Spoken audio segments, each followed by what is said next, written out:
Well, thank you very much, and it's a great privilege to share the platform with such inspirational speakers that you've already heard this evening. Of course, as was mentioned, I have a particular perspective on China. I've fallen in love with China. In particular, one part of it, occupied by Shilin Li and my wife. Of all the statistics that are presented about China, the one which always inspires me is that no country in human history has ever lifted more people out of poverty than China. 700 million, 3/4 of the total lifted out of poverty between 2000 and 2010 were here in China. That should make us celebrate and take note and try to understand. My perspective for understanding was not analysis of the economics. It was to walk through China, to walk 1,000 miles. Originally, it was meant to be from Beijing, the northern capital, to Nanjing, the southern capital. But I walked a little bit too fast, and I got there 3 weeks early. And Shilin said, "You've arrived 3 weeks early. Well, now you can walk on to my home city, which is Hangzhou." And that's how it became, that we walked for peace to Nanjing and to love for Hangzhou. And it was an amazing time. I remember one afternoon, we've been walking for 3 weeks out of Beijing. I have to say that there are many things that are said about walking, but often walking, as I found when I set off through Beijing, I was overtaking the traffic as I walked out through the various ring roads to the final 6th ring road. And we walked about 3 weeks, and it was during August, so it was very hot temperatures.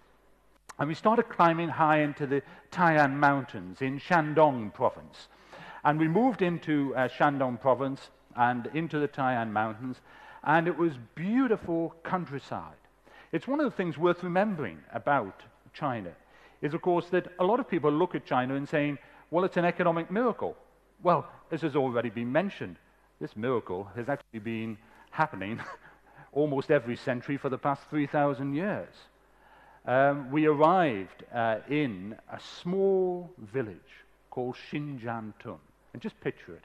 In the mountains, nowhere around. Hardly a road to be seen. A few little houses around a little square. In the middle of the square, a great tree, an oak tree. And beside the oak tree, there was a well. We sat down from the heat of the temperature. It was about 40 degrees, and Shilin and I sat down beside the well and underneath the tree. And not long before, people started coming to join us and started to talk about it, what we were doing, why we were doing what we were doing. And as we sat there, they explained that the tree that was providing the shade was some 500 years old. That the well just beside us was 700 years old. And we were getting very nostalgic about this. And I said to the few people who were there, I said, have you had many visitors to your village? Many foreigners come to your village? And they looked at each other and they said, no. And I started getting really excited. I thought I discovered somewhere new. And they said, but we're not quite sure. But the person who would know is the old man of the village. He's 95 years old. He's lived here all of his life, apart from 2 years in 1943, when he went off to fight to liberate Jinan, which was under Japanese occupation at the time. But he's lived here all his life. So they went into the field and they brought him. And he sat under the tree, and they said, has anybody, any foreigner visited this village before? He said, no. This man is the first. I was amazed. I felt like Marco Polo. And to capture the moment, I said to Shirley, I said, do you think that they would be okay if we actually took a photograph? A photograph. I thought, hang on, they'll get a little bit worried. Perhaps they don't know what a camera is, let alone that a camera can now be found in a phone. And so they all lined up, and Shirley asked them to take a photograph, and they took a photograph with her phone. And this was an amazing time. And I thought, I'll give talks about this, just this experience in Xinjiantun for many, many years to come. And then as the photograph finished, everybody, including the old man, pulled out their smartphones and started going to Shirlin to ask for her QS code so they could join her WeChat group and get copies of the photograph. I sat there amazed. But to me, it was the perfect, beautiful illustration of the ancient and the modern, the old and the new, resting together here in China. It was an extraordinary thing. As we continued walking, we visited many of the places. The previous speaker talked about the Confucian tradition, which is so important, I think, to help people understand what China is about and where its traditions come from, just as much as trying to understand European civilization without understanding the importance of the Greek philosophers, Socrates, Aristotle, and Plato, or the Christian religion in that part of our cultural development. Confucius is critical. And so when we were in Chufu and we actually saw the place where he was born, the place where he was raised, and the place where he was finally laid to rest, we began to understand the importance which is put not on self, but on others. And this was important to remember. It was this drive to serve others, to work hard, to be good for others, which was a really important lesson to learn. Everywhere we went, as we walked through small villages, often at the end of a hard day's walk, Shirlin and I would wander away from where we were staying, and we'd go in search of some dumplings or some tea in the local market square. And in the local square, what would we see? Well, in Western countries, often you won't see anyone other than young people, because the squares are associated with alcohol and pubs, and often there will be places that the very old and the very young wouldn't go, but not so in China. We would see them line dancing. In fact, we used to join in with our various dancers, dancing in the squares with the more senior experienced dancers at the front and the less experienced watching and taking their note, and the children sitting there in front of them, and the men sitting to the side playing checkers. It was a wonderful picture. But what it reminded us was that young people and children are the center of attention for the Chinese. We know how investment in young people and in children pays off multiple times if you can get it. And so the fact that you would see children not just playing with other children, not just on their own, but actually surrounded by adults, all fighting for the opportunity to look after the child. You realize this is very important in understanding China. They invest in their future. They invest in their children. And you see that then reflected in education. You see the education performance. PISA, which is the international ranking of educational performance, looks at all of the countries in the world, and where does it find that maths and science performance is the best? In Shanghai. Amazing that out of all of the countries in the world, China, which still, in nominal GDP terms, is only 72nd in the world, should come top because of the importance of education. I remember going through Suqian. We were walking through Suqian, and at the end of the day, I would stop and talk to people who were there with Shirlin. And we were talking to an old man who was raking the side of the road. The sides of the roads, the way that they're maintained in China is wonderful. And we saw a lot of these people always working, looking after and keeping the road very tidy and free from litter. And this man was working in the heat of the day, and I started talking to him. I said, is this your piece of land? And he said, no. I said, is this your job? Are you paid to do this? He said, no.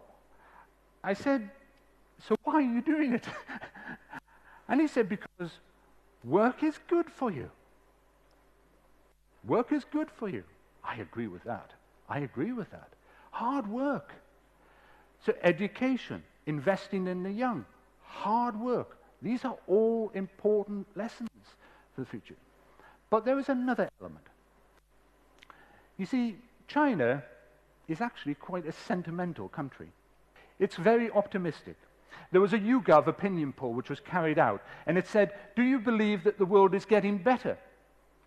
Most of the countries of the world, it was either negative or very slightly positive. The UK came in about 4%. In China, 41% thought the world was getting better. Amazing.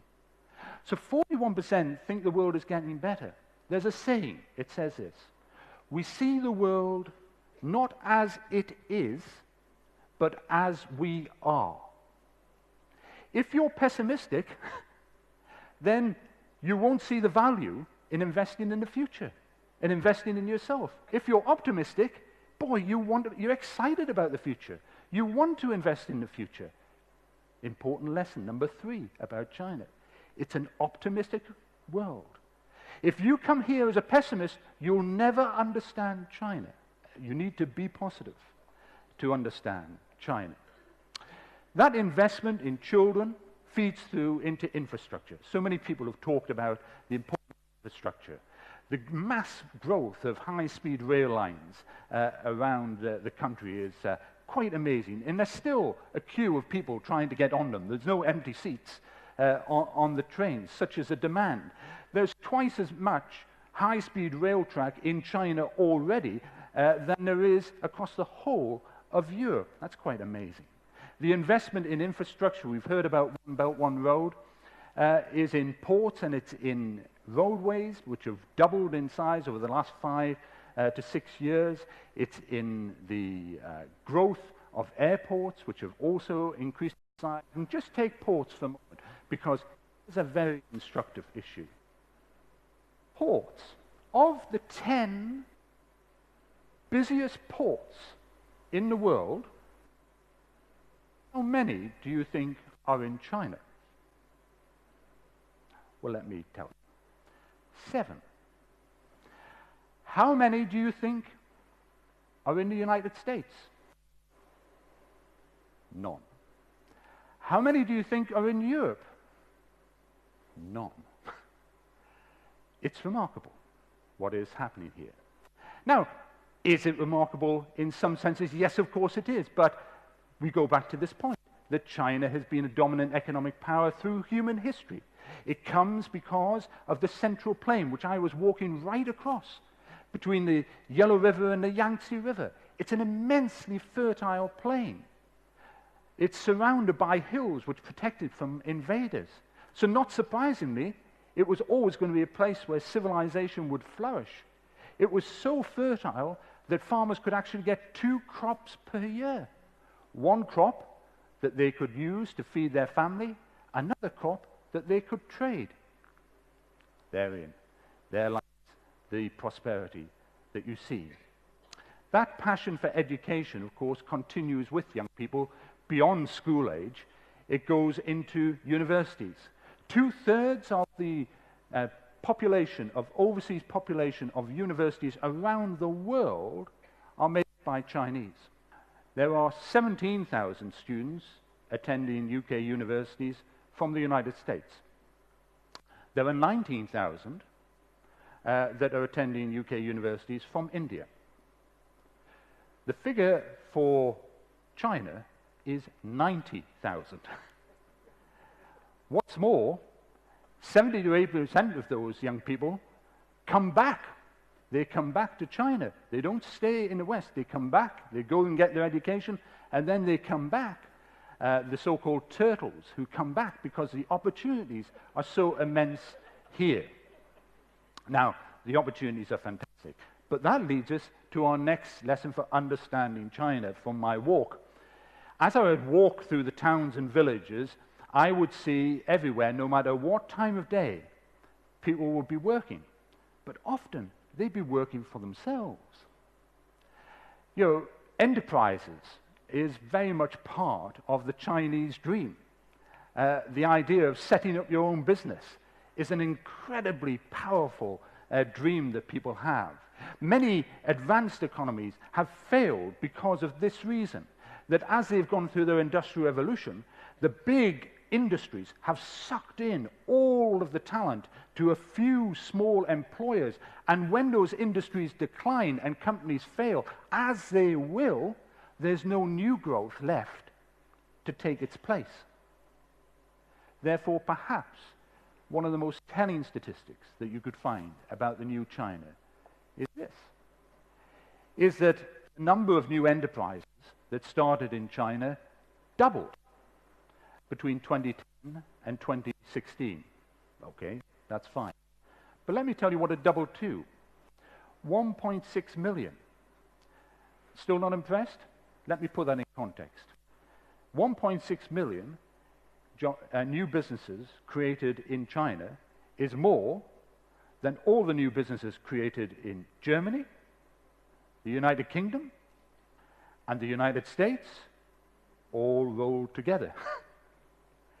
It's an incredible investment in the future because people are optimistic, because people are working hard, and because they're investing in their future of themselves and of others. And amongst those 1.6 million new businesses will be the future Alibaba, the future Huawei, the future Vandar, and perhaps some of the people running them are in this room today.